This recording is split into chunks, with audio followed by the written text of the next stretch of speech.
महर्षि पतंजलि का योग दर्शन इस संबंध में प्रामाणिक ग्रंथ माना गया है।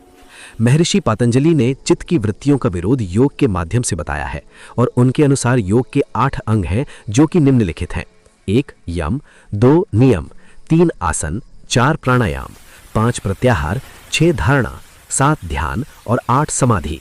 ऊपर जो 8 अंग बताए गए हैं उनमें से प्रथम 5 अंग बाहरी तथा अंतिम 3 अंग भीतरी या मानसी कहे गए हैं। 1 यम अहिंसा, सत्य, अस्तेय, ब्रह्मचर्य और अपरिग्रह का व्रत पालन ही यम कहा जाता है। 2 नियम, स्वाध्याय, संतोष, तप, पवित्रता और ईश्वर के प्रति चिंतन को नियम कहते हैं। 3 आसन, सुविधापूर्वक एक चित और स्थिर होकर बैठने को आसन कहा गया है।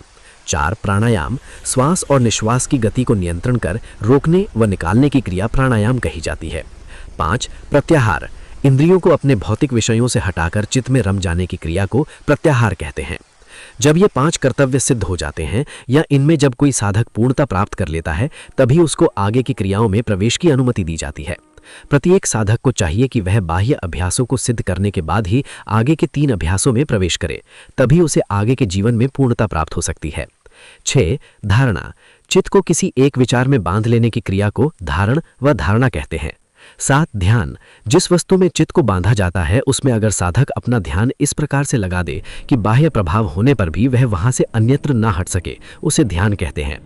8 समाधि, ध्येय वस्तु के ध्यान में जब साधक पूरी तरह से डूब जाता है और उसे अपने अस्तित्व का भी ज्ञान नहीं रहता है तो उसे समाधि कहा गया है। योगी 5 महाभूतों का पूरी तरह से तादात्म्य प्राप्त करता है। जब साधक पृथ्वी, जल, तेज, वायु तथा आकाश, इन 5 महाभूतों तथा इनके विषय रूप, रस, गंध, शब्द और स्पर्श का सामंजस्य स्थापित कर लेता है तभी उसे सिद्धि प्राप्त होती है। और इस क्षेत्र में जब साधक बहुत अधिक आगे बढ़ जाता है तब उसे अष्ट सिद्धियों की प्राप्ति होती है।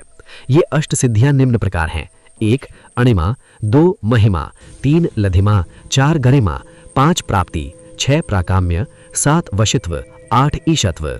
जो योगी या साधक इन अष्ट सिद्धियों को प्राप्त कर लेता है उसे जीवन में किसी प्रकार का कोई अभाव नहीं रहता। इसकी इच्छा मात्र से ही सारे कार्य व्यवस्थित हो जाते हैं। इसके मुंह से जो भी वाणी निकलती है वह सत्य सिद्ध होती है और वह पूर्णतः योगी राज की उपाधि प्राप्त कर लेता है। हठ योग की क्रियाओं में सर्वप्रथम क्रिया कुंडलिनी जागरण कही जाती है। हमारे शरीर में लिंग तथा गुदा के बीच में एक सुषुप्त शक्ति होती है, इसे सुषुम्ना कहते हैं। इसी सुषुम्ना के दोनों तरफ एड़ा और पिंगला नामक नाड़ियां होती हैं जिनका स्थान नाभि प्रवेश के पास होता है। इसी को त्रिनेत्र कहा जाता है। जो साधक या योगी इस कुंडलिनी को जगाकर इसका संबंध सुषुम्ना नाड़ी से कर लेता है और इसके माध्यम से सहस्त्र दल कमल विकसित कर देता है तो इसे शक्ति का आनंद भंडार मिल जाता है। एक प्रकार से देखा जाए तो उस योगी को सर्वज्ञता प्राप्त हो जाती है और वह दिव्य ज्ञान को प्राप्त कर लेता है। जिस योगी की कुंडलिनी जागृत हो जाती है वह स्वयं शिव रूप हो जाता है। संसार में उसके लिए कुछ भी कठिन और असंभव नहीं रहता। सम्मोहन विद्या इसी योग शक्ति का एक अंग है। इसके माध्यम से मानसिक शक्ति को बढ़ाया जाता है, साथ ही साथ संकल्प शक्ति के विकसित होने से उस व्यक्ति में सम्मोहन की पूर्णता आ जाती है। इन क्रियाओं से मुख्यतः निम्नलिखित लाभ हैं: 1 इससे शरीर स्वस्थ व सुडौल बनता है। 2 इससे मानसिक शक्ति का विकास होता है। 3 इससे पूर्णतः शांति का संचार प्राप्त होता है। 4 आत्मिक विकास में यह पूर्णतः सहायक है। 5 इससे आत्मज्ञान प्राप्त हो जाता है।